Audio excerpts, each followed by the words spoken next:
그 주말 시댁에 모인 가족들 앞에서 김연경은 마치 재판을 받는 기분이었습니다. 보통 사이 아니더라고요. 작은 형수가 먼저 포문을 열었습니다. 그 남자가 언니 어깨에 손도 올리던데요. 그건 서류를 끝내주면서 변명하지 마! 사진이 다 말해주잖아. 시어머니가 버럭 소리를 질렀습니다. 네가 바람을 피우든 말든 상관없어 하지만 우리 아들 망신시키는 건 참을 수 없어. 어머니, 바람이 아니에요. 왜 제 말을 안 믿으세요? 믿을 만한 행동을 해야 믿지. 큰 형수가 거들었습니다. 그러고 보니 언니, 요즘 너무 꾸미고 다니던데 회사에서 누구 보여주려고? 일하는 사람이 단정하게 입는 게 뭐가 잘못이에요? 단정? 그게 단정이야? 유혹이지. 김연경은 참다 못해 자리에서 일어났습니다. 더 이상 못 듣겠어요. 저는 떳떳해요. 떳떳하며 왜 도망가? 시어머니의 말에 김연경이 돌아섰습니다. 도망가는 게 아니에요. 바람났다는 말 한마디로 제 삶을 무너뜨리셨잖아요. 제가 그동안 얼마나 열심히 살았는데, 이 가족을 위해 얼마나 노력했는데, 이야기 시작 전에 무료로 마음을 전할 수 있는 구독과 좋아요 버튼 부탁드릴게요. 알림 설정까지 해두시면 햇살처럼 포근한 이야기를 누구보다 먼저 만나보실 수 있습니다. 지금 이 영상을 어디에서 듣고 계신가요? 지역이나 장소를 댓글로 남겨주시면 햇살 낭독이 감사한 마음 담아 정성껏 인사드리겠습니다. 그럼 오늘도 마음 깊이 스며드는 이야기 지금 시작합니다. 김연경이 회사 건물 로비를 가로지를 때면 직원들의 시선이 절로 따라붙었습니다.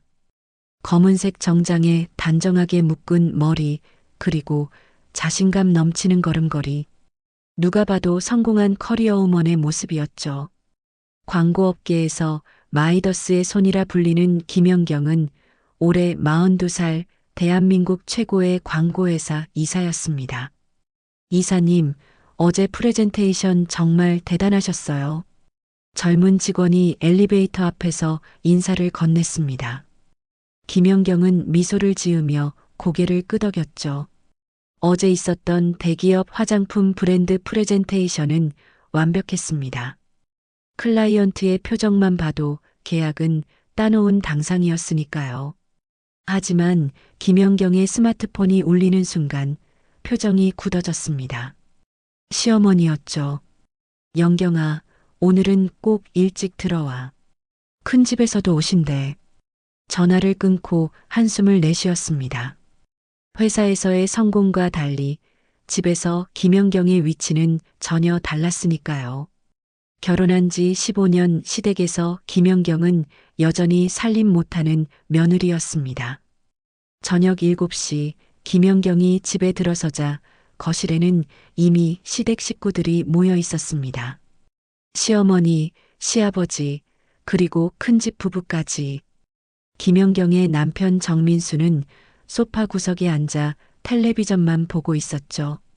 아이고, 우리 바쁜 이사님 오셨네. 큰형수의 말에는 가시가 돋쳐 있었습니다.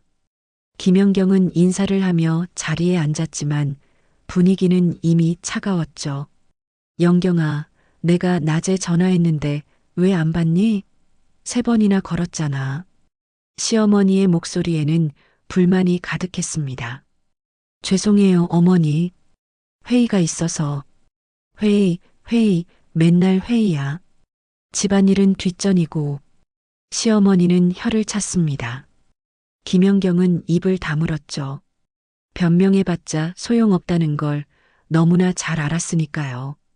요즘 며느리들은 참. 우리 때는 시어머니 전화 한 통이면 만사 제쳐두고 달려갔는데 시어머니의 한탄이 이어졌습니다. 큰형수가 거들었죠. 그러게요, 어머니. 저는 애들 학원 보내면서도 어머니 병원 모시고 다니는데 김연경은 속으로 생각했습니다. 나도 하고 싶어요. 하지만 회사에서 수십억 프로젝트를 맡고 있는데 어떻게 다 내려놓고 병원을 가나요? 하지만 이런 말을 꺼낼 수는 없었습니다. 시댁에서 김연경의 일은 그저 돈벌이 정도로만 여겨졌으니까요. 정민이는 어떻게 된 거야? 시아버지가 드디어 입을 열었습니다. 정민이는 김연경의 외아들, 올해 고등학교 3학년이었죠. 학원 갔다가 늦는다고 했어요, 아버지. 학원도 좋지만 가족 모임이 먼저 아니야? 너네 교육도 제대로 못 시키는구나. 시아버지의 말에 김연경은 가슴이 무너지는 듯 했습니다. 정민이를 위해 최고의 학원을 보내고 입시 컨설턴트까지 붙였는데도 부족하다는 건가요? 남편 정민수는 여전히 침묵했습니다. 예전엔 김연경을 감싸주던 남편이었지만 언제부턴가 시댁 편이 되어버렸죠. 아니, 어쩌면 처음부터 그랬는지도 모릅니다. 영경아, 다음 주가 큰아버지 제사인데 이번엔 제대로 준비해야지. 시어머니가 본론을 꺼냈습니다. 네, 어머니. 제가 준비하겠습니다. 작년엔 전도 제대로 못 붙였잖아. 조상님이 뭐라고 하시겠어. 김연경은 작년 제사를 떠올렸습니다. 새벽까지 회사에서 일하고 겨우 몇 시간 자고 일어나 전을 부치다가 기름에 데인 기억이 생생했죠. 하지만 시어머니 눈에는 제대로 못한 전이었습니다. 돈 버는 건 좋은데 그게 가정 깨는 일도 된다는 걸 몰라? 시어머니의 말이 김연경의 가슴에 비수처럼 꽂혔습니다. 가정을 깬다니요? 김연경은 가정을 위해 이렇게 열심히 일하는 건데. 어머니, 제가 일하는 건 우리 가정을 위해서. 그래, 내 말도 맞아. 하지만 돈이 전부는 아니잖아. 정민이한테 엄마가 필요하지 돈이 필요한 게 아니야. 큰형수가 거들었습니다. 맞아요. 우리 애들은 제가 직접 도시락도 싸주고 학교 행사도 다 참석하는데. 김연경은 더 이상 반박하지 않았습니다. 무슨 말을 해도 돌아오는 건 비난뿐이었으니까요. 저녁 식사가 끝나고 시댁 식구들이 돌아간 후 김연경은 부엌에서 설거지를 하고 있었습니다. 남편이 뒤에서 말을 걸었죠. 오늘도 힘들었지? 김연경은 돌아보지 않았습니다. 괜찮아요. 엄마 말 너무 마음에 담지 마. 원래 그러시잖아. 원래 그러시는 게 문제예요. 난 정말 최선을 다하고 있는데. 남편은 한숨을 쉬었습니다. 나도 알아. 하지만 엄마 입장도 이해해줘. 며느리가 너무 바쁘니까. 그럼 당신은 내 입장을 이해해요? 김연경이 돌아보며 물었습니다.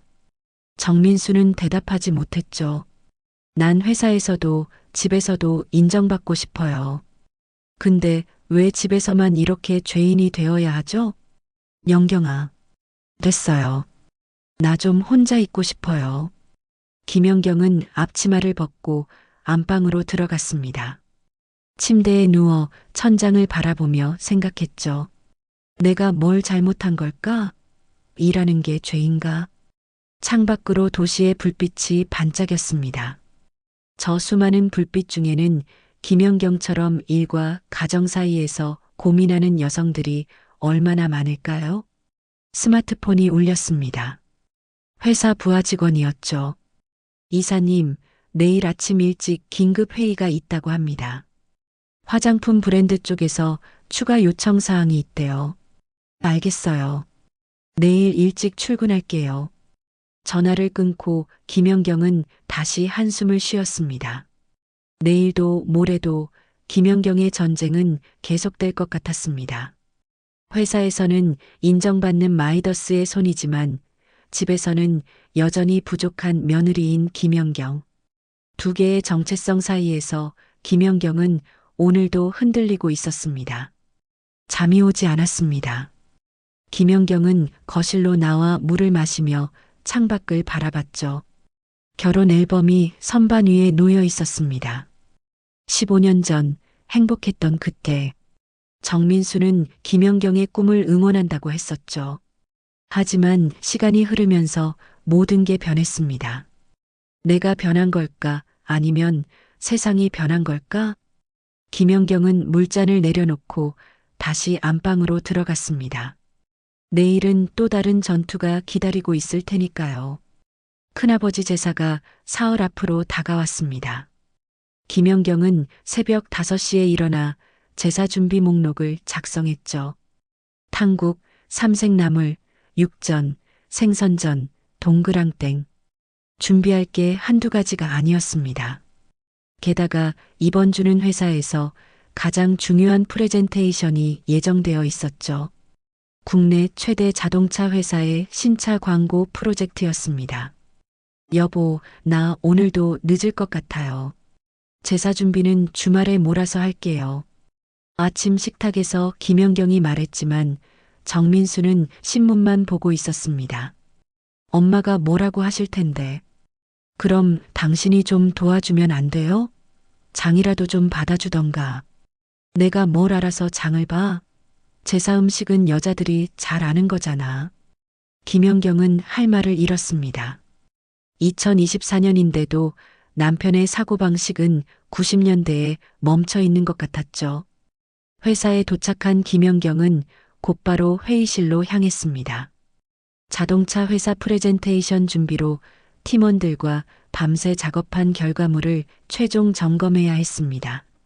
이사님, 광고 콘셉트 정말 획기적입니다.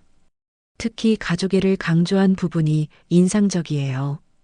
젊은 팀원의 말에 김연경은 씁쓸하게 웃었습니다.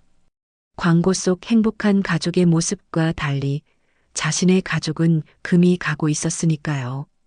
오후 4시 프레젠테이션은 대성공이었습니다. 자동차 회사 임원들은 감탄을 연발했고 계약은 사실상 확정이었죠. 하지만 김연경은 기뻐할 틈도 없었습니다. 제사 준비를 위해 서둘러 회사를 나섰으니까요. 이사님, 축하 회식은요? 미안해요. 오늘은 꼭 가야 할 곳이 있어서. 팀원들의 아쉬운 표정을 뒤로하고 김연경은 재래시장으로 향했습니다. 제사 음식 재료를 사야 했죠. 하지만 시장에 도착했을 때는 이미 오후 6시가 넘어 있었습니다. 좋은 재료들은 대부분 팔려나간 뒤였죠. 아주머니, 동태 있어요? 아이고, 방금 마지막 거 나갔어요. 명태는 있는데? 그럼 명태라도 주세요. 이것저것 장을 보고 집에 도착하니 밤 8시였습니다. 김연경은 곧바로 부엌에 들어가 전 반죽을 시작했죠.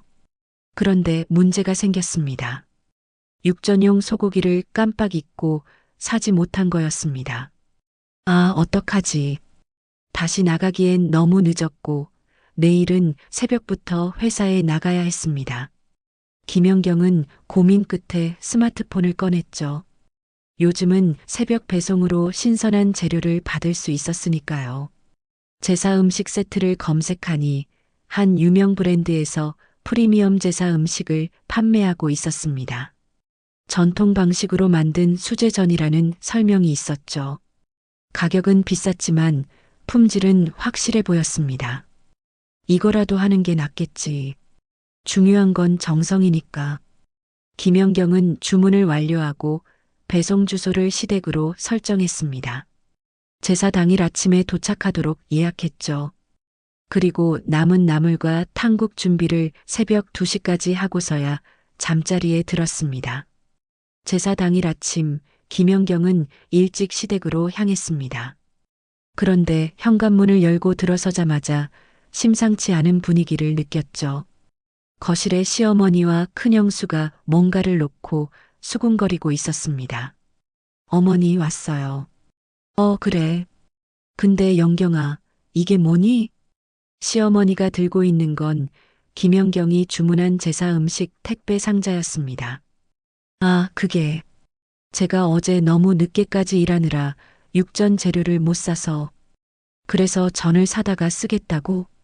큰형수의 목소리에는 비난이 가득했습니다. 제사상에 산전을 올리는 며느리는 또 처음이네. 김연경은 억울했습니다. 나름대로 최선을 다했는데 이렇게까지 비난받아야 하나요? 제가 나물이랑 탕국은 다 직접 했어요. 전도 일부는 직접 부쳤고요. 일부는 했다고? 그럼 일부는 안 했다는 거잖아. 시어머니의 목소리가 높아졌습니다. 조상님께 올리는 음식을 돈 주고 사다가 쓴다? 이게 말이 되니? 그때 작은 형수가 부엌에서 나왔습니다. 김연경은 순간 눈을 의심했죠. 작은 형수 손에는 택배 상자가 들려 있었는데 분명 아침 일찍 왔을 텐데 왜 이제야 꺼내는 걸까요? 어머니, 이것도 택배로 온 건데요. 연경 언니 이름으로 왔길래 제가 받아뒀어요. 작은 형수의 표정에는 묘한 미소가 있었습니다. 김연경은 그제야 깨달았죠. 작은 형수가 일부러 늦게 꺼낸 거라는 걸. 근데 언니, 이렇게 비싼 걸 사셨네요? 이 돈이면 재료 10번은 사겠는데. 작은 형수가 영수증을 들어 보였습니다. 18만 원. 확실히 비싼 가격이었죠. 회사 돈 많이 버니까 이런데 돈을 막 쓰는구나. 큰형수의 말에 김연경은 더 이상 참을 수가 없었습니다. 제가 바쁜 와중에도 제사를 챙기려고 나름대로 노력한 건데 이렇게까지 말씀하시는 건 너무하신 것 아니에요? 노력? 돈으로 해결하는 게 노력이야? 시어머니가 버럭 소리를 질렀습니다. 너는 며느리 자격이 없어. 시집와서 15년이 됐는데도 제사 하나 제대로 못 챙기니? 어머니, 저도 회사에서 중요한 일이 있었어요. 그래도 최대한. 회사, 맨날 회사. 그 회사가 내 남편이야? 시부모야. 정민수가 거실로 들어왔지만 아무 말도 하지 않았습니다. 그저 한숨만 쉴 뿐이었죠. 정민아, 너도 뭐라고 좀 해. 내 아내가 이러는데. 시어머니가 아들을 쳐다봤지만 정민수는 고개를 숙였습니다. 죄송해요, 어머니. 제가 더 신경 쓰겠습니다. 김연경은 남편을 바라봤습니다. 제가라니요? 왜 우리가가 아니라 제가인가요? 그래, 너라도 정신 차려. 아내 관리도 못하면서 제사 준비는 엉망이 되었습니다. 시어머니와 큰형수는 김연경이 사온 전을 모두 버리고 처음부터 다시 만들기 시작했죠. 김연경도 부엌에 들어가려 했지만 시어머니가 막았습니다. 넌 나가 있어. 내가 하면 또 망칠 테니까. 김연경은 거실에 혼자 앉아 있었습니다. 창밖으로 가을 하늘이 보였죠. 맑고 높은 하늘과 달리 김연경의 마음은 먹구름으로 가득했습니다. 난 정말 노력했는데 왜 아무도 알아주지 않는 걸까? 제사가 끝나고 음복을 하는 자리에서도 김연경은 투명인간 취급을 받았습니다. 친척들이 음식 칭찬을 할 때마다 시어머니는 큰 며느리가 도와줘서 겨우 했다고 말했죠. 김연경의 이름은 한 번도 나오지 않았습니다. 저녁 무렵 김연경은 조용히 자리를 떴습니다. 집으로 돌아오는 차 안에서 눈물이 났죠. 성공한 커리어 우먼이라는 타이틀이 무색하게 김연경은 지금 가장 기본적인 인정조차 받지 못하고 있었습니다. 집에 도착한 김연경은 정민이 방을 들여다봤습니다. 아들은 헤드폰을 끼고 공부하고 있었죠. 정민아, 밥 먹었니? 응, 편의점에서 사 먹었어. 김연경은 아들 머리를 쓰다듬으려 했지만 정민이는 슬쩍 피했습니다. 엄마, 나 공부해야 돼. 문이 닫혔습니다. 김연경은 혼자 거실에 앉아 있었죠. 회사에서는 인정받는 이사 하지만 집에서는 실패한 며느리이자 엄마. 이 간극을 어떻게 메워야 할까요? 스마트폰이 울렸습니다. 회사 상무였죠. 김 이사, 자동차 회사에서 정식 계약하자고 연락 왔어. 축하해. 감사합니다, 상무님. 전화를 끊고 김연경은 쓸쓸하게 웃었습니다. 수십억 원짜리 계약을 따냈지만 정작 가족들과 나눌 기쁨은 없었으니까요. 창밖의 도시 불빛이 차갑게만 느껴지는 밤이었습니다.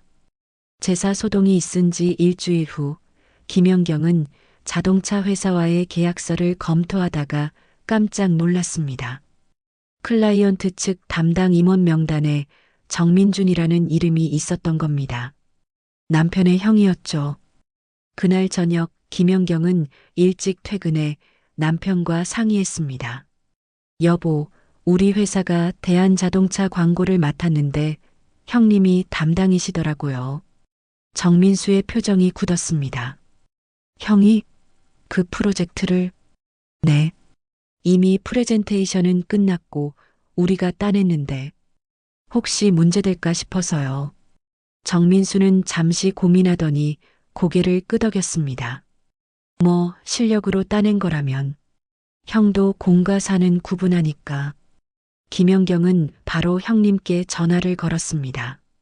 형님, 이번 프로젝트 제가 담당해서 불편하시진 않으세요? 뭐가 불편해? 내가 제안한 광고 콘셉트 정말 훌륭하더라. 회사에서도 난리야. 형님의 반응은 시원시원했습니다. 김연경은 안도했죠.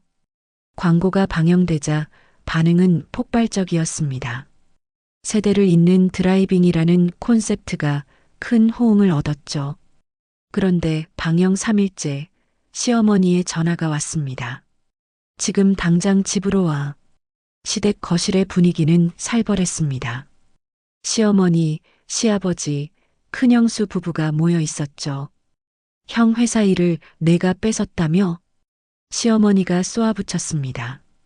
어머니, 공개 입찰이었고 정정당당하게. 큰 며느리가 다 얘기했어. 형님이 직접 하려던 프로젝트를 내가 가로챘다고. 큰형수가 거들었습니다. 제가 들으니까 형님이 이 때문에 승진해서 밀렸대요. 동생 며느리한테 일을 뺏긴 꼴이 되어서. 김연경은 충격을 받았습니다. 처음 듣는 얘기였죠. 형님께 직접 확인해 볼게요. 됐어. 더 이상 형님 괴롭히지 마. 시어머니가 막았습니다. 그때 정민수가 들어왔습니다. 김연경은 남편이 자신을 변호해 주길 기대했지만 연경이가 미리 상의했어야 하는데 제가 미처 신경을 못 썼네요. 여보, 우리 상의했잖아요. 당신이 괜찮다고. 그때는 형이 직접 관여하는 줄 몰랐잖아. 거짓말이었습니다. 김연경은 배신감에 몸이 떨렸죠. 가만 보면 넌 집안 망신이야. 남편도 죽고 형도 죽고 내가 사는 거야? 시어머니의 독설이 이어졌습니다. 어머니, 저는 정말 회사를 위해, 가족을 위해. 가족을 위한다면서 가족을 망치고 있잖아. 집으로 돌아오는 길, 김연경은 형님께 문자를 보냈습니다. 형님, 쟤 때문에 곤란한 일이 생기셨나요? 아니야, 연경아. 승진거는 이미 전부터 결정된 거야. 내 탓 아니니까 신경 쓰지 마. 형님은 여전히 김연경을 감싸주고 있었습니다. 하지만 시댁에서는 이미 김연경이 악처가 되어 있었죠. 그날 밤 부부 싸움이 터졌습니다. 왜 거짓말했어요? 분명 상의했잖아요. 엄마 앞에서 어떻게 그런 말을 해? 그럼 나만 나쁜 사람 되란 거예요? 너무 예민하게 구는 거 아니야? 예민하다고요? 당신 가족들은 나를 죄인 취급하는데? 정민수는 한숨을 쉬며 방을 나갔습니다. 다음 날 회사에서 충격적인 소식이 들려왔습니다. 큰형수가 지인들에게 재수 씨가 형님 회사 일을 빼앗았다고 소문을 내고 다닌다는 거였죠. 성공을 위해 가족도 이용하는 여자라고들 수군거려요. 동료의 말에 김연경은 무너졌습니다. 마이더스의 손이라 불리던 명성에 금이 가기 시작했죠. 며칠 후 회사 중요 회의가 있었습니다. 그런데 평소와 달리 임원들의 시선이 차가웠습니다. 김 이사, 이번 대한자동차 건 말이야. 처음부터 형님 회사라는 걸 알았나? 상무의 질문에 김연경은 당황했습니다. 아닙니다. 계약서 검토하면서 알게 됐습니다. 그래. 근데 소문은 다르던데. 회의실에 침묵이 흘렀습니다. 김연경의 신뢰도가 흔들리고 있었죠. 그날 저녁 김연경은 회사 옥상에 올라갔습니다. 도시의 야경이 펼쳐졌지만 아름답지 않았습니다. 전화가 울렸습니다. 정민이었죠. 엄마, 오늘도 늦어? 응, 미안. 할머니가 엄마 욕하던데. 큰아버지 회사 일 뺏었다고. 김연경은 숨이 막혔습니다. 아들까지 이런 말을 듣고 있었다니. 정민아, 그게. 됐어. 나 학원 가. 전화가 끊겼습니다. 혼자 남은 김연경은 눈물을 흘렸습니다. 성공이 뭘까요? 회사에서는 능력을 인정받았지만 가족에게는 죄인이 되었습니다. 광고, 카피처럼 세대를 잇는 것이 아니라 세대를 갈라놓은 것 같았죠. 며칠 후 큰형수가 김연경 회사에 전화를 걸었습니다. 재수 씨 상사분이시죠? 재수 씨가 형님 회사 일을 어떻게 따냈는지 아세요? 비서가 당황하며 김연경에게 전화를 돌렸습니다. 김연경은 큰형수의 목소리를 듣고 전화를 끊었죠. 하지만 이미 소문은 퍼진 뒤였습니다. 김 이사가 형님 인맥을 이용했다는 소문이 파다해 인사팀장이 조심스럽게 전했습니다. 사실이 아닙니다. 형님도 그렇게 말씀하시고. 알아. 하지만 소문이 문제야. 윗선에서 신경 쓰고 있어. 김연경의 입지가 흔들리기 시작했습니다. 프로젝트는 성공했지만 김연경은 무너지고 있었죠. 그날 밤 정민수가 말했습니다. 형이 회사에서 입지가 많이 좁아졌대. 내가 좀 사과하면 안 될까? 내가 왜 사과해요? 잘못한 게 없는데. 잘잘못을 떠나서 가족이잖아. 가족? 나를 이렇게 몰아가는 게 가족이에요? 정민수는 대답하지 못했습니다. 김연경은 거실 창밖을 바라봤습니다. 높은 빌딩들 사이로 작은 달이 보였죠. 저 달처럼 김연경도 외로웠습니다. 성공한 커리어 우먼이지만 가장 기본적인 가족의 신뢰조차 잃어버린 김연경. 광고는 대성공했지만 김연경의 삶은 실패작이 되어가고 있었습니다. 광고 계약 소동이 있은 후 한 달이 지났습니다. 김연경은 회사에서의 입지를 되찾기 위해 더욱 열심히 일했죠. 새로운 프로젝트를 성공시켜야만 했습니다. 이번엔 글로벌 패션 브랜드의 한국 런칭 광고였습니다. 김 이사, 오늘 저녁에 클라이언트 미팅 있다는 거 잊지 않았죠? 비서의 말에 김연경은 고개를 끄덕였습니다. 패션 브랜드 아시아 총괄 사장이 한국에 왔고 저녁 식사를 하며 최종 논의를 하기로 했죠. 오후 6시 김연경은 강남의 고급 레스토랑에 도착했습니다. 클라이언트 측에서는 아시아 총괄 사장 마이클 장만 나왔습니다. 40대 초반의 젊은 사장이었죠. 김 이사님 만나서 반갑습니다. 당신의 포트폴리오를 보고 깊은 인상을 받았어요. 감사합니다, 사장님. 두 사람은 프로젝트에 대해 열띤 토론을 벌였습니다. 마이클 장은 김연경의 아이디어에 감탄했고 즉석에서 계약을 확정했죠. 김 이사님과 일하게 되어 기쁩니다. 샴페인으로 축하할까요? 아, 저는 운전을 해야 해서. 그럼 주스로 건배하죠. 성공적인 프로젝트를 위해. 두 사람이 건배하는 순간 레스토랑 입구에서 누군가 그들을 지켜보고 있었습니다. 작은 형수였죠. 남편과 저녁 약속이 있어 왔다가 우연히 김연경을 본 겁니다. 작은 형수는 재빨리 스마트폰을 꺼내 사진을 찍었습니다. 두 사람이 건배하는 모습, 마이클 장이 김연경에게 서류를 건네며 미소 짓는 모습, 함께 레스토랑을 나서는 모습까지. 다음 날 아침 시댁은 발칵 뒤집혔습니다.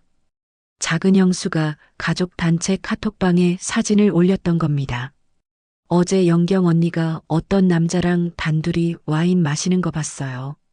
분위기가 심상치 않더라고요. 큰 형수가 즉각 반응했습니다. 어머, 진짜? 그 남자 누구야? 모르겠는데 외국인인 것 같아요. 되게 다정해 보이던데. 시어머니가 김연경에게 전화를 걸었습니다. 너 어제 누구 만났니? 네. 아, 회사 클라이언트 만났어요. 어머니. 클라이언트? 남자? 네, 패션 브랜드 사장님이에요. 일 때문에. 일 때문에 밤에 단둘이 만나 술까지 마시면서 어머니, 그게 아니라 비즈니스 미팅이었어요. 그래. 작은 며느리가 보기엔 안 그렇던데? 김연경은 당황했습니다. 작은 형수가 봤다니. 오해예요, 어머니. 정말 일 때문이었어요. 너무 나대면 여자가 위험해진다는 걸 몰라. 유부녀가 밤에 남자랑 단둘이 다니면 소문이 어떻게 나는지 알아? 전화가 끊긴 후 김연경은 불안했습니다. 설마 이게 큰일이 될까요? 점심시간 회사 분위기가 이상했습니다. 직원들이 김연경을 보며 수군거렸죠. 김 이사님 소문 들었어? 어떤 남자랑 스캔들 났다던데. 시댁에서 난리 났다며? 소문은 이미 퍼질 대로 퍼진 상태였습니다. 작은 형수가 지인들에게 떠벌리고 다닌 거죠. 오후에 정민수가 회사로 찾아왔습니다. 표정이 굳어 있었죠. 우리 좀 얘기하자. 회사 앞 카페에서 정민수가 물었습니다. 그 남자 누구야? 마이클 장이라고 패션 브랜드 사장이야. 일 때문에 만난 거예요. 일 때문에? 사진 보니까 분위기가. 무슨 분위기요? 비즈니스 미팅이었어요. 영경아, 나도 남자야. 그 사람 눈빛이 보통이 아니던데. 김연경은 기가 막혔습니다. 당신도 날 의심하는 거예요? 의심이 아니라 조심해야 하는 거 아니야? 조심? 내가 뭘 잘못했는데요? 일하는 게 잘못이에요?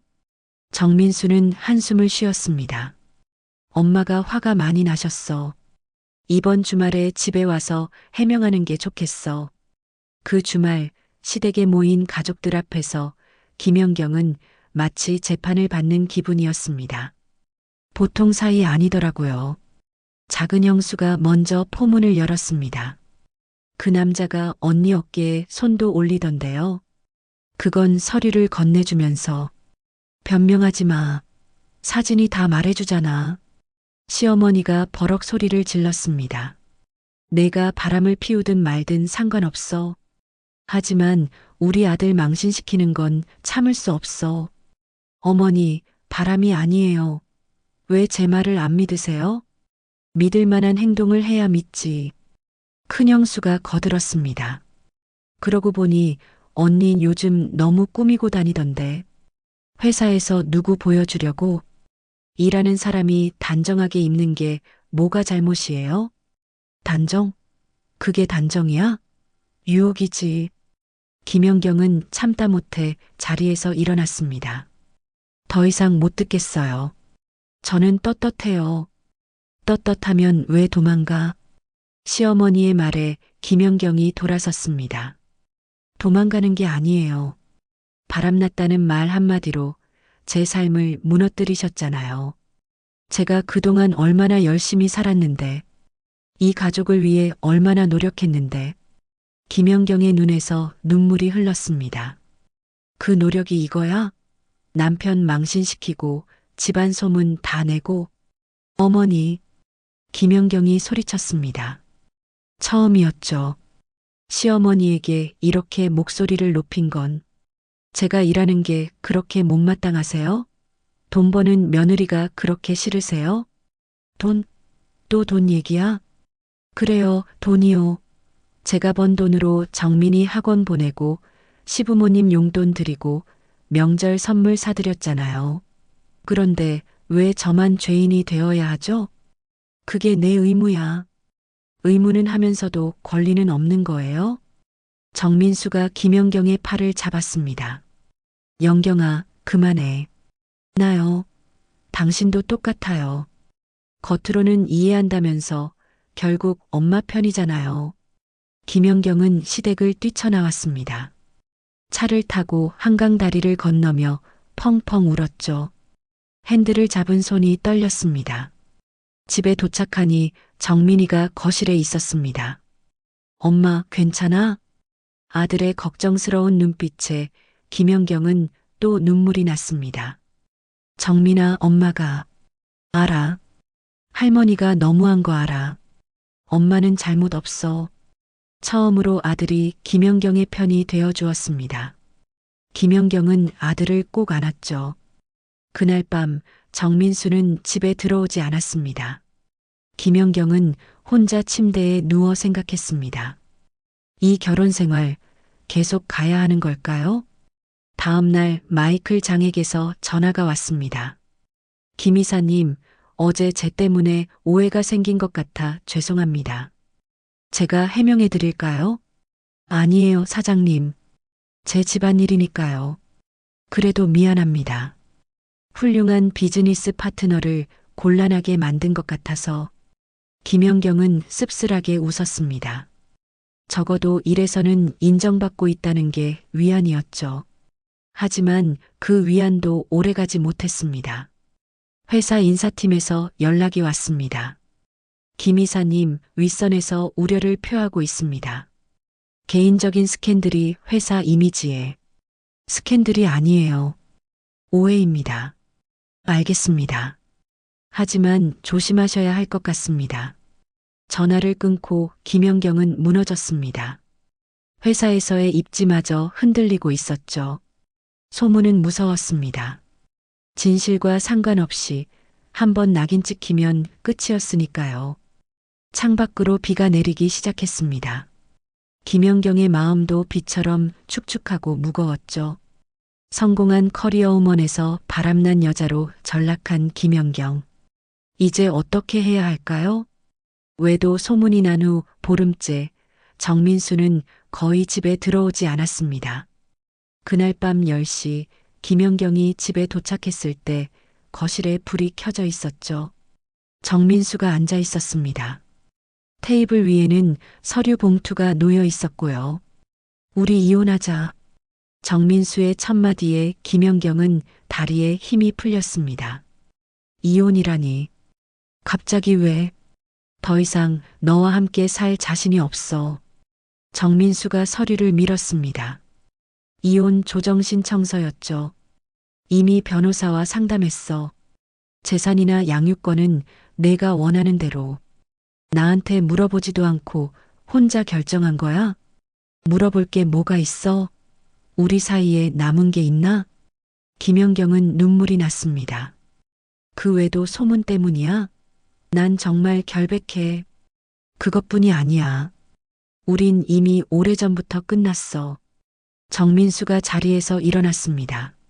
나 오늘부터 집 나갈게. 잠깐, 이유라도 제대로 알려줘. 정민수는 한숨을 쉬었습니다. 너는 모든 걸 다 가진 것처럼 보여. 성공한 커리어, 돈, 명예. 하지만 난 뒤에서 모든 걸 잃었어. 무슨 말이야? 내가 성공할수록 난 작아졌어. 사람들은 날 김연경 남편이라고만 불러. 내 이름은 없어. 김연경은 처음 듣는 얘기에 놀랐습니다. 엄마도 맨날 그래.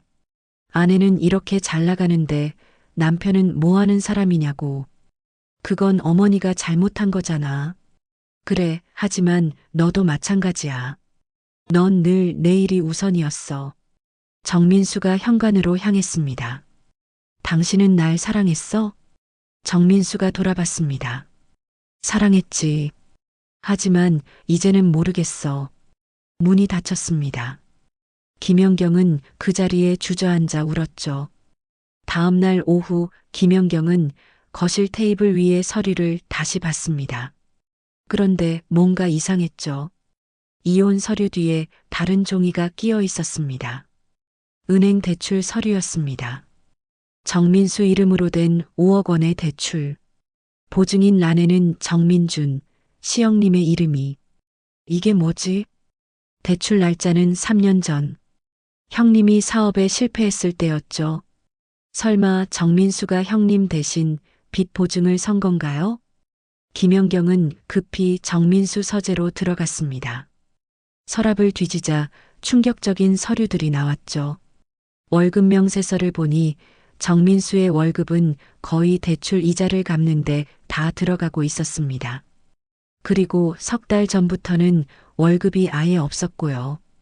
정민수 회사에 전화를 걸었습니다. 정민수 과장님 좀 바꿔주세요. 정민수 과장님이요? 2달 전에 퇴사하셨는데요. 김연경은 전화기를 떨어뜨렸습니다. 회사를 그만뒀다니. 그것도 2달 전에. 서류를 더 뒤지다가 형님의 편지를 발견했습니다. 민수야, 미안하다. 내 사업 실패로 내가 이런 짐을 지게 해서 내 덕분에 가족은 지킬 수 있었다. 이제야 모든 게 이해됐습니다. 정민수가 형님의 빚을 대신 짊어지고 그 때문에 회사까지 그만둔 거였죠. 김연경은 정민수에게 전화를 걸었지만 받지 않았습니다. 문자를 보냈죠. 당신이 형님 빚 보증 선 거 알았어요. 왜 말 안 했어요? 답장이 왔습니다. 말해서 뭐해? 넌 내일로 바빴잖아. 김연경은 형님에게 물어 정민수가 있는 모텔을 찾아갔습니다. 왜 왔어? 문을 연 정민수는 수척해 보였습니다. 좁은 모텔방이 더욱 초라해 보였죠. 왜 말 안 했어요? 형님 빚도 회사 그만둔 것도 말하면 달라졌을까? 당연하죠. 우린 부부잖아요. 정민수가 쓸쓸하게 웃었습니다. 부부? 넌 늘 혼자였어. 내 성공, 내 커리어. 다 내 거였지. 우리 건 없었어. 그래도 말했어야죠. 내 돈으로 해결하자고. 그럼 난 더 초라해졌을 거야. 자존심이 그렇게 중요해요? 자존심이 아니야. 난 그냥 너한테 기댈 자격이 없다고 생각했어. 정민수의 눈에 눈물이 고였습니다. 김연경은 처음 봤죠. 남편이 우는 모습을. 난 내 곁에서 점점 투명 인간이 됐어.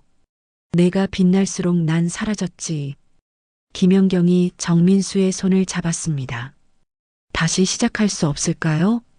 정민수가 손을 뺐습니다. 너무 늦었어. 우린 이미 너무 멀리 와버렸어. 정민이는요? 정민이도 알 거야. 부모가 불행한 것보다 각자 행복한 게 낫다는 걸. 김연경은 더 이상 붙잡을 수 없었습니다. 집에 도착하니 정민이가 기다리고 있었습니다. 엄마, 아빠 어디 있어? 정민아, 이혼한다며? 아빠가 문자 보냈어. 정민이의 눈에도 눈물이 고여 있었습니다. 미안해, 정민아. 김연경은 아들을 꼭 안았습니다. 성공을 위해 달려온 15년. 그 끝에 남은 건 텅 빈 집과 부서진 가족뿐이었습니다. 그날 밤 김연경은 잠을 이룰 수 없었습니다. 정민수의 말이 계속 맴돌았죠. 넌 늘 혼자였어. 정말 그랬을까요? 일에만 매달리며 가장 소중한 걸 놓친 건 아닐까요? 새벽 3시 김연경은 결혼 앨범을 꺼냈습니다. 행복했던 두 사람의 모습. 그때 정민수는 김연경의 꿈을 응원한다고 했었죠. 하지만 언제부턴가 김연경은 혼자 달렸고 정민수는 뒤처졌습니다. 아침이 밝았습니다. 김연경은 회사에 병가를 냈죠. 처음이었습니다. 일보다 중요한 게 있다는 걸 이제야 깨달은 것 같았습니다. 하지만 이미 너무 늦은 걸까요? 부서진 관계를 다시 맞출 수 있을까요? 김연경은 이혼 조정 신청서를 바라봤습니다. 서명란이 비어 있었죠. 아직은 끝이 아닐지도 모릅니다. 이혼 조정 신청서를 받은 지 일주일이 지났습니다. 김연경은 회사도 제대로 나가지 못했죠. 정민이는 학교와 학원을 오가며 평소처럼 지냈지만 가끔 김연경을 걱정스럽게 바라봤습니다. 그날 오후 예상치 못한 방문객이 찾아왔습니다. 시어머니의 여동생 고모였죠. 70대 초반의 고모는 미국에 살다가 최근 한국에 들어왔다고 했습니다. 연경아, 오랜만이구나. 고모님, 어쩐 일이세요? 고모는 따뜻하게 웃었습니다. 시댁 식구들과 달리 고모는 늘 김연경에게 다정했죠. 언니한테 들었어. 너하고 민수 사이가 안 좋다고. 김연경은 고개를 숙였습니다. 죄송해요, 고모님. 죄송할 게 뭐가 있니? 부부 사이에 그럴 수도 있지. 고모는 김연경의 손을 잡았습니다. 그런데 연경아, 너한테 꼭 해주고 싶은 얘기가 있어서 왔어. 무슨 얘기요? 고모는 잠시 망설이다가 입을 열었습니다. 우리 언니, 내 시어머니 말이야. 젊었을 때 얼마나 똑똑하고 재능 있었는지 알아? 김연경은 의외라는 표정을 지었습니다. 언니가 25살 때 전국 서예 대회에서 대상을 받았어. 천재라고 난리였지. 어머니가요? 서예를? 그래. 언니는 서예가가 되는 게 꿈이었어. 대학도 서예과를 가려고 했고, 고모의 눈빛이 슬퍼졌습니다.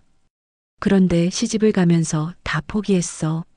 내 시할아버지가 며느리가 밖에 나다니는 걸 극도로 싫어하셨거든. 김연경은 놀랐습니다. 시어머니에게 그런 과거가 있었다니.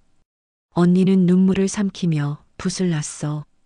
그리고 평범한 주부가 됐지. 아이들 키우고 시부모 모시고. 그런데 왜 저한테는? 그게 바로 내가 하고 싶은 얘기야. 고모가 김연경을 똑바로 봤습니다. 언니는 너를 보면서 젊은 시절 자기를 봤을 거야. 재능 있고 성공하고 싶어 하는 여자. 하지만 동시에 질투도 났을 거고.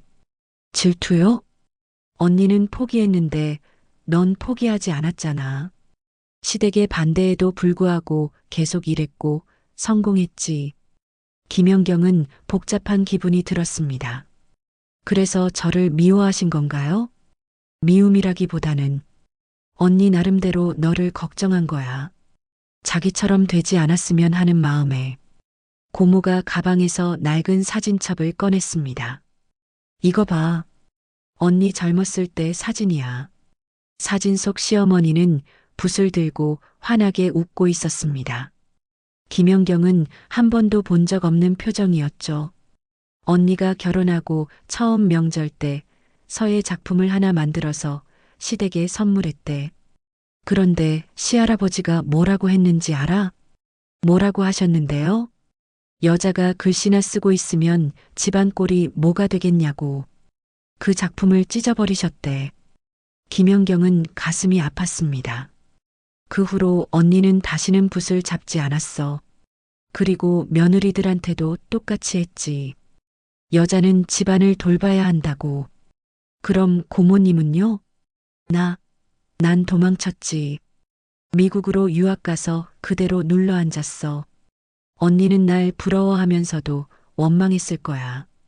고모가 김연경의 손을 꼭 잡았습니다. 연경아, 언니가 너한테 한 말들 너무 마음에 담지 마. 그건 언니 자신에 대한 한이었어. 그때 현관문이 열렸습니다. 시어머니가 들어왔죠. 고모를 보고 놀란 표정을 지었습니다. 언니 왔어. 너 왜 여기 있어? 조카 며느리 위로하러 왔지. 시어머니의 표정이 굳었습니다. 연경이한테 무슨 얘기한 거야? 언니 젊었을 때 얘기 좀 했어. 쓸데없는 소리 하지 마. 시어머니가 버럭 소리를 질렀습니다. 하지만 고모는 담담했죠. 언니, 이제 그만 인정해. 연경이는 언니가 되고 싶었던 모습이라는 걸. 무슨 소리야? 언니도 알잖아. 연경이가 얼마나 열심히 사는지, 얼마나 가족을 사랑하는지. 시어머니는 말이 없었습니다. 고모가 일어났습니다. 언니, 너무 늦기 전에 마음을 열어. 연경이 같은 며느리 어디서 또 만나겠어? 고모가 나간 후 거실에는 김연경과 시어머니만 남았습니다. 어색한 침묵이 흘렀죠. 어머니. 김연경이 먼저 입을 열었습니다. 저도 어머니처럼 되고 싶었어요. 가족을 잘 돌보는 며느리요. 하지만 동시에 제 일도 포기할 수 없었어요. 시어머니가 김연경을 봤습니다. 처음으로 부드러운 눈빛이었죠. 나도 알아. 내가 얼마나 노력하는지. 어머니. 하지만 난 내가 나처럼 되지 않았으면 했어. 결국 포기하게 될까봐. 시어머니의 눈에 눈물이 고였습니다. 내가 포기했던 것처럼 말이야. 김연경은 시어머니 옆으로 다가갔습니다. 어머니는 포기하신 게 아니에요. 가족을 선택하신 거죠. 가족을 선택했다. 시어머니가 쓸쓸하게 웃었습니다. 그래, 그렇게 생각하니 조금 위안이 되는구나. 그때 시어머니가 뜻밖의 말을 했습니다. 민수 얘기 들었어. 형 빚 보증 섰다며? 네, 어머니도 아셨어요? 민준이가 어제 와서 울면서 말하더라. 동생한테 너무 미안하다고. 김연경은 놀랐습니다. 형님이 시어머니께 고백했다니. 그 바보 같은 놈. 왜 엄마한테도 말 안 했는지. 시어머니가 한숨을 쉬었습니다. 영경아, 내가 너한테 너무했구나. 어머니, 내가 번 돈으로 민수 빚 갚을 생각하지 마. 그건 민준이가 해결해야 할 일이야. 시어머니가 일어났습니다. 그리고 민수한테 잘 좀 해줘. 그 아이도 많이 힘들었을 거야. 시어머니가 나간 후 김연경은 한참 동안 앉아 있었습니다. 시어머니의 과거를 알게 된 지금 모든 게 다르게 보였죠. 저녁 김연경은 시어머니께 문자를 보냈습니다.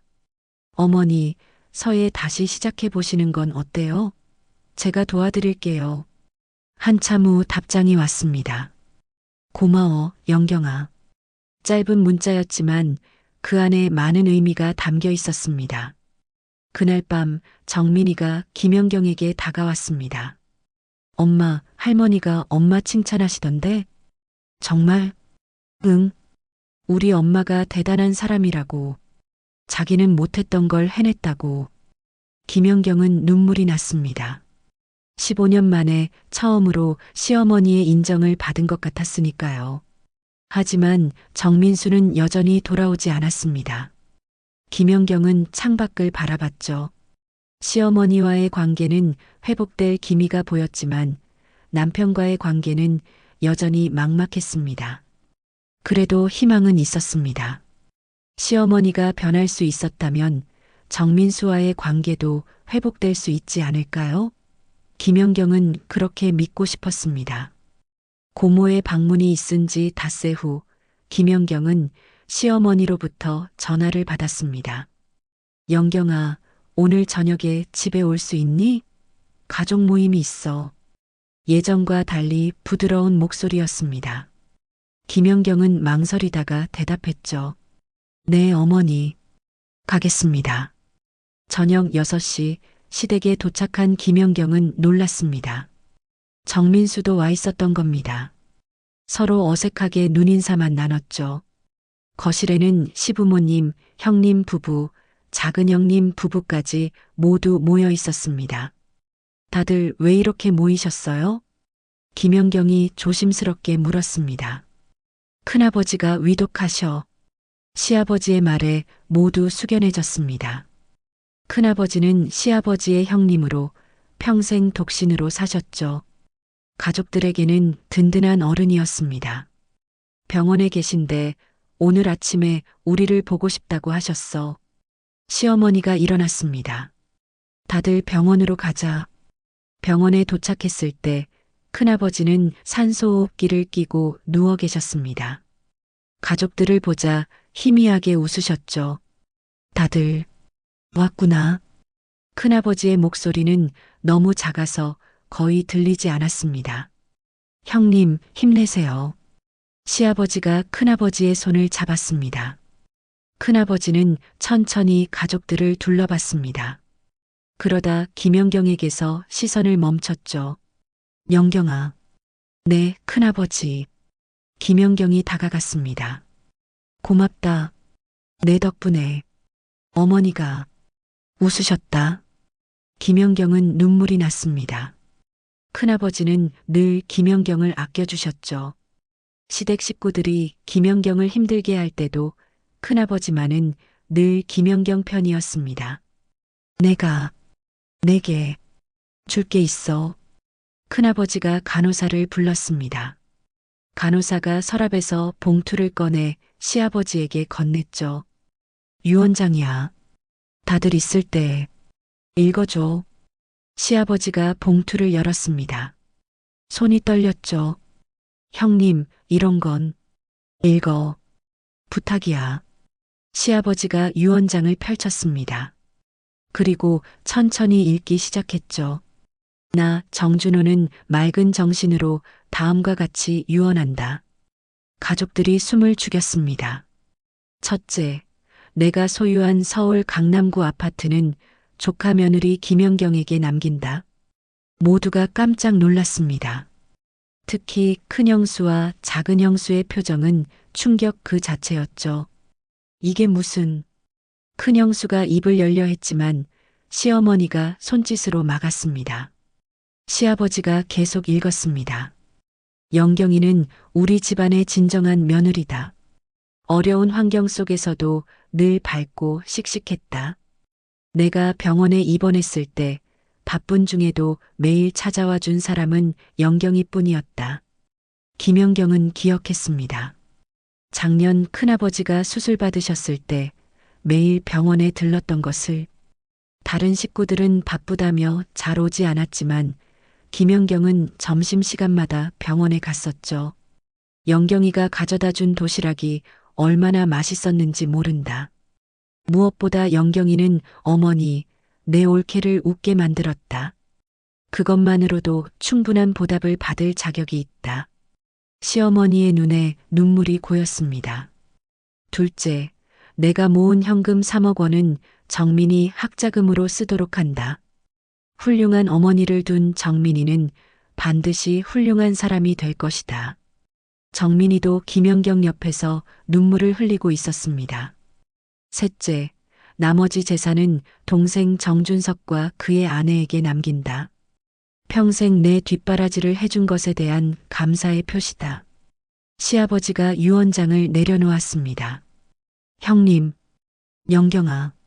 큰아버지가 김연경을 불렀습니다. 김연경이 다가가자 큰아버지가 손을 잡았죠. 내가 받은 어머니의 웃음. 그건 내 덕분이었다. 내 유일한 보석을 내게 남긴다. 큰아버지의 손에서 힘이 빠졌습니다. 심전도 기계가 길게 울렸죠. 형님. 시아버지가 큰아버지를 불렀지만 큰아버지는 이미 눈을 감으셨습니다. 병실은 울음바다가 되었습니다. 김연경도 펑펑 울었죠. 큰아버지는 시댁에서 유일하게 김연경을 이해해 주신 분이었으니까요. 장례식장에서 시어머니가 김연경을 불렀습니다. 연경아, 이리 와보렴. 두 사람은 조용한 곳으로 갔습니다. 내가 잘못했다. 그 아이 정민이가 너무 곱더라. 시어머니가 처음으로 사과했습니다. 큰아버지가 맞아. 내가 날 웃게 했어. 내가 잊고 있던 꿈을 다시 생각하게 했지. 어머니, 너한테 너무 심했어. 용서해 주렴. 시어머니가 김연경을 안았습니다. 15년 만에 처음이었죠. 어머니, 저도 죄송해요. 어머니 마음을 이해하지 못했어요. 두 사람은 한참 동안 울었습니다. 그때 큰 형수가 다가왔습니다. 연경아, 형수님, 그동안 미안했어. 질투가 났나 봐. 내가 너무 잘 나가서. 큰 형수도 눈물을 글썽였습니다. 아니에요, 형수님. 저도 가족들과 더 소통했어야 했는데. 작은 형수도 다가왔습니다. 언니, 그 외도 소문. 내가 잘못했어. 오해였다는 거 알아. 괜찮아요. 김연경은 진심으로 용서했습니다. 큰아버지의 죽음이 가족을 하나로 만든 것 같았으니까요. 정민수가 멀리서 지켜보고 있었습니다. 김연경과 눈이 마주쳤지만 그는 고개를 돌렸죠. 아직 남편의 마음은 돌아오지 않은 것 같았습니다. 3일장을 치르고 가족들이 모여 식사를 했습니다. 시어머니가 말했죠. 영경아, 큰아버지가 남긴 아파트는 내가 써. 거기서 새 출발하는 것도 좋겠다. 어머니, 저는 민수도 시간이 필요할 거야. 서로 거리를 두고 생각해 보는 것도 나쁘지 않아. 시어머니의 배려였습니다. 김연경은 고마웠죠. 그날 밤 김연경은 정민이와 함께 집으로 돌아왔습니다. 정민수는 따로 갔죠. 엄마, 큰할아버지가 엄마를 정말 사랑하셨나 봐. 그래, 정민아. 큰할아버지는 좋은 분이셨어. 엄마도 수고했어. 그동안 힘들었지? 아들의 위로에 김연경은 또 눈물이 났습니다. 정민아, 엄마가 앞으로 더 잘할게. 일도 중요하지만 가족이 먼저라는 걸 이제 알았어. 엄마, 아빠도 돌아올 거야. 시간이 좀 걸리겠지만. 정민이의 말에 김연경은 희망을 가졌습니다. 큰아버지가 남긴 건 단순한 재산이 아니었죠. 가족의 화해, 그리고 새로운 시작의 기회였습니다. 창밖으로 별이 보였습니다.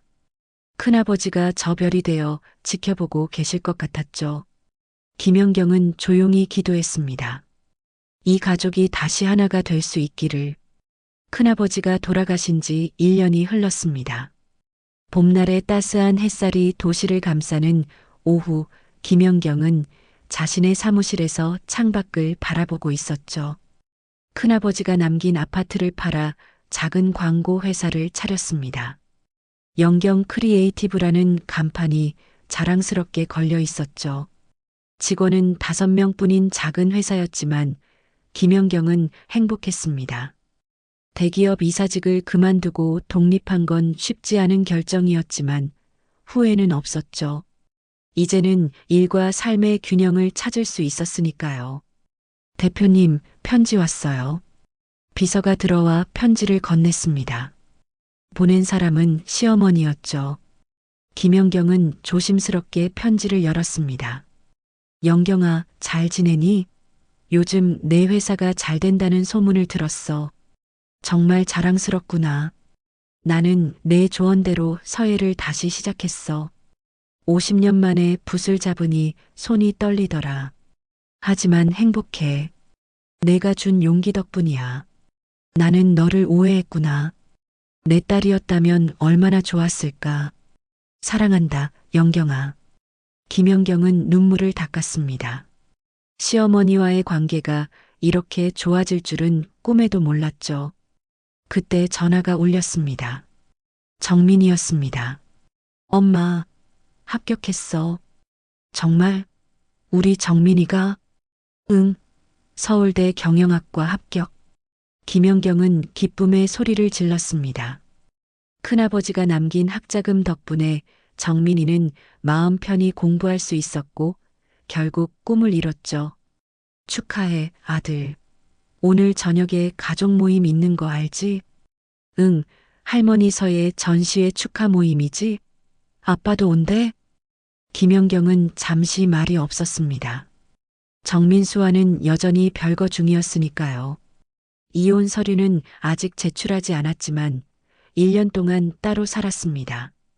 글쎄, 아마 올 거야. 저녁 6시 한정식 레스토랑에 가족들이 모였습니다. 시어머니는 환한 얼굴로 앉아 계셨죠.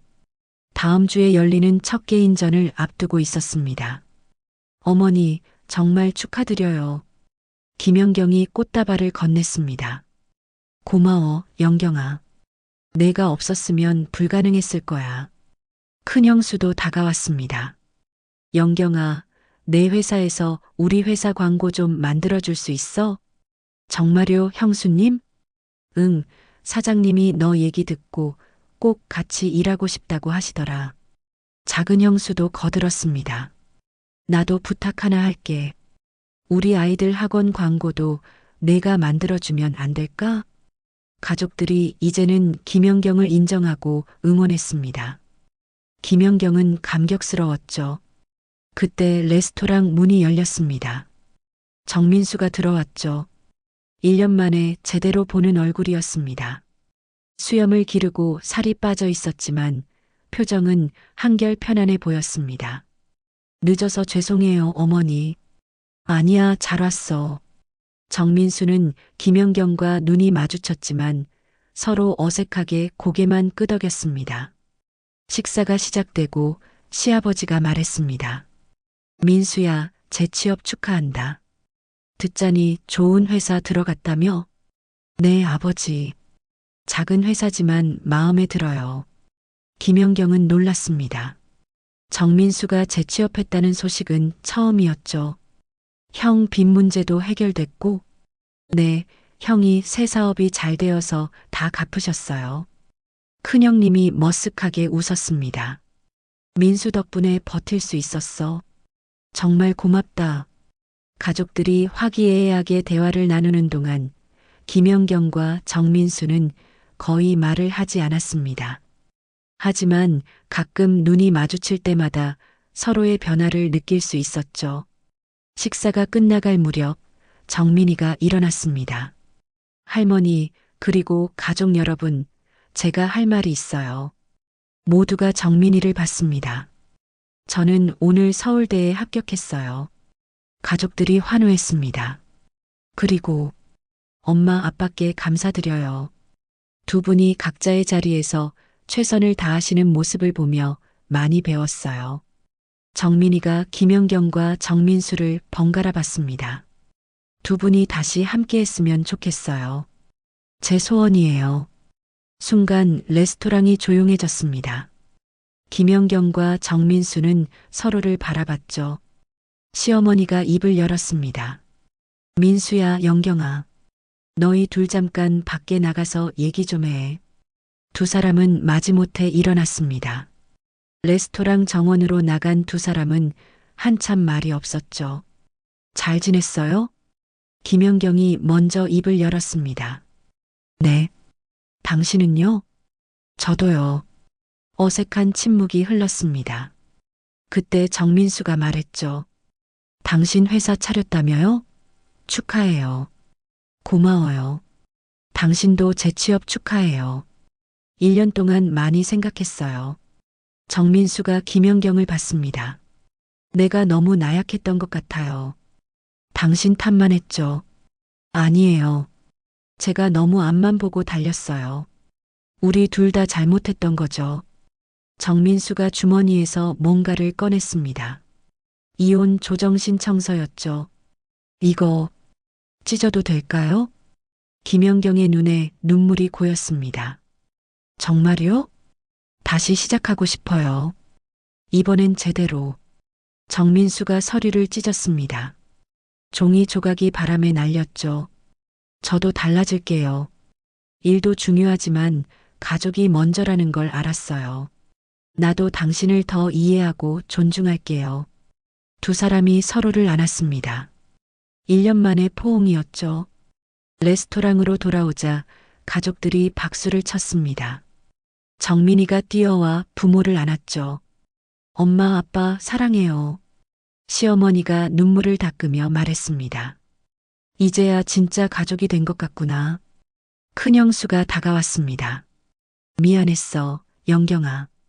그땐 나도 많이 흔들렸나 봐. 이제 괜찮아요, 형수님. 이제 서로 흔들리지 말고 붙들어주자. 김연경이 큰형수의 손을 잡으며 말했습니다. 네, 서로 붙들어줘요. 1년 후 가을, 시어머니의 서예 전시회가 성황리에 열렸습니다. 전시회장 입구에는 김연경이 만든 광고 포스터가 걸려 있었죠. 70에 찾은 꿈, 새로운 시작이라는 카피와 함께 정민이는 대학생이 되어 씩씩하게 자라고 있었고 정민수는 새 회사에서 인정받으며 자신감을 되찾았습니다. 김연경의 회사도 순조롭게 성장하고 있었죠. 전시회장에서 시어머니가 김연경에게 작품 하나를 선물했습니다. 가와만사성이라는 글씨였죠.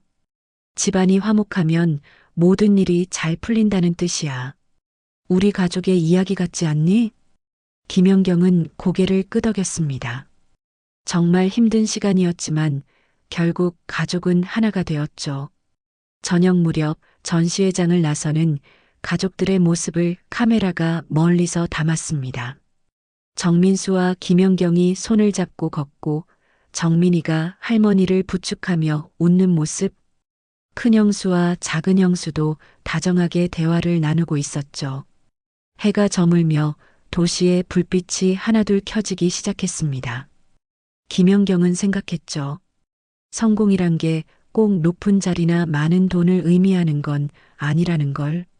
진짜 성공은 가족과 함께 웃을 수 있는 것, 서로를 이해하고 사랑하는 것이라는 걸.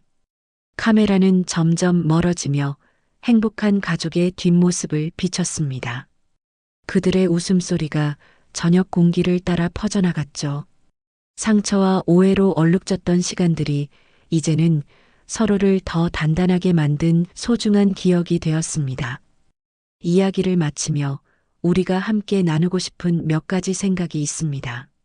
첫째, 성공의 진짜 의미를 되돌아보세요. 김연경은 회사에서 마이더스의 손이라 불릴 만큼 성공했지만 정작 가장 소중한 가족과는 멀어져 있었습니다. 진정한 성공이란 일과 가정, 그 두 가지 모두에서 균형을 찾는 것이 아닐까요? 높은 자리와 많은 돈보다 중요한 건 사랑하는 사람들과 함께 웃을 수 있는 시간입니다. 둘째, 상대방의 상처를 이해하려 노력하세요. 시어머니가 며느리를 힘들게 했던 건 단순한 미움이 아니었습니다. 자신이 포기해야 했던 꿈에 대한 아픔이 투영된 것이었죠. 우리가 누군가에게 받는 상처 뒤에는 그 사람의 더 큰 상처가 숨어 있을지 모릅니다. 비난하기 전에 이해하려 한다면 관계는 달라질 수 있습니다. 셋째, 소통하지 않으면 오해는 깊어집니다. 정민수가 형의 빚 보증을 서고 회사까지 그만둔 사실을 김연경이 알았다면 어땠을까요? 혼자 짊어진 짐은 더 무겁고 말하지 않은 진실은 더 큰 오해를 낳습니다. 부부든 가족이든 힘든 일일수록 함께 나누어야 합니다. 넷째, 용서와 화해에는 때가 있습니다. 큰아버지의 갑작스러운 죽음이 가족을 하나로 만들었듯이 우리는 언제 기회를 잃을지 모릅니다. 자존심과 체면 때문에 미루는 사이 화해할 시간은 영영 사라질 수도 있습니다. 오늘이 바로 그때입니다. 마지막으로 가족은 서로를 붙들어주는 사람들입니다. 큰형수가 말했듯이 우리는 때로 흔들립니다. 하지만 가족이란 서로 흔들릴 때 붙들어주는 관계입니다. 완벽하지 않아도 괜찮습니다. 서로의 부족함을 채워주고 넘어질 때 일으켜주는 것. 그것이 가족의 의미입니다. 오늘도 누군가는 일과 가정 사이에서 고민하고 누군가는 가족과의 갈등으로 눈물 흘리고 있을 겁니다. 그런 분들께 이 이야기가 작은 위로와 희망이 되었으면 좋겠습니다. 가와만사성 마이너스 집안이 화목하면 모든 일이 잘 풀린다. 시어머니가 김연경에게 선물한 이 글귀처럼 가정의 평화는 모든 성공의 시작입니다. 사랑하는 사람들과 오늘 하루 따뜻한 말 한마디 나누시는 건 어떨까요? 오늘 이야기는 여기까지입니다. 따뜻한 햇살이 여러분의 마음속 응어리를 녹여주듯 저희 햇살 낭독의 이야기가 여러분께 작은 위로와 희망이 되었기를 바랍니다. 구독과 좋아요는 더 많은 분들께 따뜻한 이야기를 전할 수 있는 큰 힘이 됩니다.